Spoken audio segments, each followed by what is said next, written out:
ಚಳ್ಳಕೆರೆ ತಾಲೂಕು ವೀರಶೈವ ಲಿಂಗಾಯತ ನೌಕರರ ಕ್ಷೇಮಾಭಿವೃದ್ಧಿ ಸಂಘ, ವೀರಶೈವ ಸಮಾಜ ಸೇವಾ ಸಂಘ, ವೀರಶೈವ ಸಂಘಗಳ ಒಕ್ಕೂಟ ಇವರ ಸಂಯುಕ್ತ ಆಶ್ರಯದಲ್ಲಿ ಚಳ್ಳಕೆರೆ ನಗರದ ಶ್ರೀ ವೀರಶೈವ ಕಲ್ಯಾಣ ಮಂಟಪದಲ್ಲಿ ಶ್ರೀ ಗುರು ಶಾಂತೇಶ್ವರ ಶಿವಾಚಾರ್ಯ ಸ್ವಾಮೀಜಿಗಳ ದಿವ್ಯ ಸಾನ್ನಿಧ್ಯದಲ್ಲಿ ನಡೆದ ವೀರಶೈವ ಲಿಂಗಾಯತ ವಿದ್ಯಾರ್ಥಿಗಳ ಪ್ರತಿಭಾ ಪುರಸ್ಕಾರ ಮತ್ತು ನಿವೃತ್ತಿ ನೌಕರರಿಗೆ ಗೌರವ ಸಮರ್ಪಣೆ ಕಾರ್ಯಕ್ರಮದಲ್ಲಿ ಶಾಸಕರಾದ ಟಿ ರಘುಮೂರ್ತಿಯವರು ಪಾಲ್ಗೊಂಡು ಮಾತನಾಡಿದರು. ಶಿಕ್ಷಣ ಕ್ಷೇತ್ರದಲ್ಲಿ ಹಾಗೂ ಇತರ ಕ್ಷೇತ್ರಗಳಲ್ಲಿ ಸಾಧನೆ ಮಾಡಿರುವಂಥ ಸಾಧಕರನ್ನು ಗುರುತಿಸಿ ಪುರಸ್ಕಾರ ನೀಡಿ ಸನ್ಮಾನಿಸುವುದು ಇತರರಿಗೆ ಮಾದರಿ ಎಂದು ಹೇಳಿದರು. ಮಕ್ಕಳನ್ನು ಗುರಿಯತ್ತ ತಲುಪಿಸುವ ಕನಸು ಕಾಣುವ ಪೋಷಕರಿಗೆ ತಮ್ಮ ಮಕ್ಕಳನ್ನು ಸನ್ಮಾನಿಸಿ ಪುರಸ್ಕಾರ ನೋಡುವುದೇ ಒಂದು ಭಾಗ್ಯ. ವಿಶೇಷ ಸಾಧಕರಿಗಾಗಿ ಬೆಳೆದಂಥ ಸಾಧಕರಿಗೆ ಪುರಸ್ಕಾರ, ಗೌರವ ಹೆಚ್ಚು ಸಾಧಕರಿಗೆ ಸಿಗಲಿ ಎಂದು ಹಾಗೂ ಹೆಚ್ಚು ಸಾಧಕರನ್ನು ಬಹಳ ಎತ್ತರವಾಗಿ ಬೆಳೆಯಲಿ ಎಂದು ಶುಭ ಕೋರಿದರು. ಮುಖ್ಯ ಅತಿಥಿಯಾಗಿ ಚಿತ್ರದುರ್ಗ ಜಿಲ್ಲೆಯ ಸಂಸದರು ಹಾಗೂ ಕರ್ನಾಟಕ ರಾಜ್ಯದ ಮಾಜಿ ಮುಖ್ಯಮಂತ್ರಿಗಳಾದ ಗೋವಿಂದ ಕಾರಜೋಳ ಮಾತನಾಡಿದರು. ಚಿತ್ರದುರ್ಗ ವಿಧಾನಸಭಾ ಕ್ಷೇತ್ರದ ಶಾಸಕರಾದ ಕೆ.ಸಿ. ವೀರೇಂದ್ರ ಪಪ್ಪಿ ಹಾಗೂ ವಿಧಾನ ಪರಿಷತ್ ಸದಸ್ಯರಾದ ಕೆ.ಎಸ್. ನವೀನ್, ವೀರಶೈವ ಸಮಾಜ ಸಂಘದ ಅಧ್ಯಕ್ಷರಾದ ಕೆ.ಸಿ. ನಾಗರಾಜ್, ತಾಲೂಕು ವೀರಶೈವ ಲಿಂಗಾಯತ ನೌಕರರ ಸಂಘದ ಅಧ್ಯಕ್ಷರಾದ ಪಿ. ಜಗದೀಶ್, ಕಸಾಪ ಜಿಲ್ಲಾ ಅಧ್ಯಕ್ಷರಾದ ಕೆ.ಎಂ. ಶಿವಸ್ವಾಮಿ, ವೇದ ಸಮೂಹ ಸಂಸ್ಥೆಗಳ ಸಂಸ್ಥಾಪಕರಾದ ಡಿ.ಟಿ. ರವೀಂದ್ರ, ವೀರಶೈವ ಲಿಂಗಾಯತ ಸಮಾಜದ ಮುಖಂಡರಾದ ರುದ್ರಮುನಿಯಪ್ಪ, ಟಿ. ಪ್ರಭುದೇವ್, ಸತೀಶ್, ಪ್ರಸನ್ನಕುಮಾರ್, ಬಸವರಾಜ್, ಕಿರಣ್ ಶಂಕರ್, ನಟರಾಜ್, ಶಿವಕುಮಾರ್, ಶಿವಸ್ವಾಮಿ, ಭಾಗ್ಯಮ್ಮ ಹಾಗೂ ಮುಖಂಡರು, ಕಾರ್ಯಕರ್ತರು ಹಾಗೂ ಸಾರ್ವಜನಿಕರು ಹಾಗೂ ಸಮುದಾಯದ ಮುಖಂಡರು ಇತರರು ಇದ್ದರು. ಪ್ರತಿಭೆಗಳಿಗೆ ಪುರಸ್ಕಾರ ಖಂಡಿತವಾಗ್ಲೂ ಇಂಥ ಪ್ರತಿಭೆಗಳಿಗೆ ಪುರಸ್ಕಾರ ಇರ್ಬೋದು, ನೌಕರರಿಗೆ ಸನ್ಮಾನ ಇರ್ಬೋದು ಮತ್ತು ವಿಶೇಷ ಸಾಧಕರಿಗೆ ಸನ್ಮಾನ ಇರ್ಬೋದು. ಇವೆಲ್ಲ ಸಮಾರಂಭಗಳು ಕೂಡ ಬೇರೆಯವರಿಗೆ ಒಂದು ಪ್ರೇರಣೆ.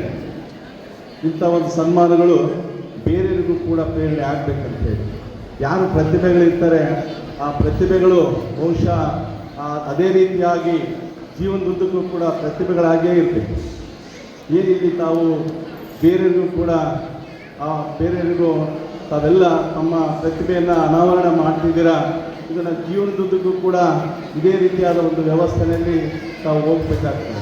ಎಲ್ಲ ಒಂದು ಕಡೆಗೆ SSLCನಲ್ಲಿ ಜಾಸ್ತಿ ಮಾರ್ಕ್ಸ್ ತೊಗೊಂಡ್ವಿ, PUCನಲ್ಲಿ ಜಾಸ್ತಿ ಮಾರ್ಕ್ಸ್ ತೊಗೊಂಡ್ವಿ ಅನ್ನೋದಕ್ಕಿಂತ ಅದು ಒಂದು ಗುರಿ, ಜೀವನದಲ್ಲಿ ಒಂದು ದೊಡ್ಡ ಗುರಿ ಇಟ್ಟು ಅದನ್ನು ಮುಟ್ಟಂಥ ಕೆಲಸ ಮಾಡಬೇಕು. ಆವಾಗ ನಿಮ್ಮ ಕನಸು, ಬಹುಶಃ ಎಲ್ಲ ತಂದೆ ತಾಯರ ಕನಸು, ಪೋಷಕರ ಕನಸು ತಮ್ಮ ಮಕ್ಕಳು ಗುರಿಯನ್ನು ಮುಟ್ಟಬೇಕು, ಒಳ್ಳೆಯ ವ್ಯವಸ್ಥೆಯಲ್ಲಿರಬೇಕು, ಒಳ್ಳೆಯ ವೃತ್ತಿ ಜೀವನದಲ್ಲಿರಬೇಕು ಅಂತ ಹೇಳಿ ಕನಸು ಕಾಣ್ತಾರೆ. ಅಂಥ ಕನಸಿಗೆ ತಾವೆಲ್ಲ ಸಾಕಾರ ಮಾಡಲಿಕ್ಕೆ ತಾವೆಲ್ಲರೂ ಆ ಸಂಕಲ್ಪ ಮಾಡಬೇಕಂತ ಈ ಸಂಕಲ್ಪ ಹೇಳ್ತಾ, ಜೊತೆಗೆ ಏನು ನಮ್ಮ ನಿವೃತ್ತ ನೌಕರರು ಇವತ್ತು ಅವರು ಸನ್ಮಾನಿತರಾಗಿದ್ದಾರೆ, ಅವರ ಏನು ನಿವೃತ್ತ ಜೀವನ ಸುಖಮಯವಾಗಿರಲಿ. ಅವರಿಗೇನು ನೋಡ್ತಕ್ಕಂಥ ಮಕ್ಕಳಿರ್ಬೋದು, ಸೊಸೆಯರಿರ್ಬೋದು, ಮೊಮ್ಮಕ್ಕಳಿರ್ಬೋದು, ಅವರು ಸರಿಯಾದ ರೀತಿಯಲ್ಲಿ ಅವ್ರನ್ನ ನೋಡ್ಕೊಳ್ಳೋಂಥ ವ್ಯವಸ್ಥೆ ಆಗಲಿ. ಯಾವತ್ತೂ ಕೂಡ ನಿವೃತ್ತಿ ಆದಂಥವರು ನಂದು ಇಲ್ಲಿಗೆ ಮುಗೀತು ಅನ್ನೋದಕ್ಕಿಂತ ಯಾವತ್ತೂ ನಾವು ಆರೋಗ್ಯವಾಗಿದ್ದರೆ, ಜೊತೆಗೆ ಯಾವತ್ತೂ ಕೂಡ ನಾವು ಯಾವುದಾದ್ರೂ ಒಂದು ಚಟುವಟಿಕೆಯಲ್ಲಿ ನಿರಂತರವಾಗಿದ್ದಂಥ ಸಂದರ್ಭದಲ್ಲಿ ಖಂಡಿತವಾಗ್ಲೂ ಅವರು ಯಾವುದೇ ಸಂದರ್ಭದಲ್ಲಿ ನನಗೆ ವಯಸ್ಸಾಗಿಲ್ಲ ಅನಿಸೋದೇ ಇಲ್ಲ.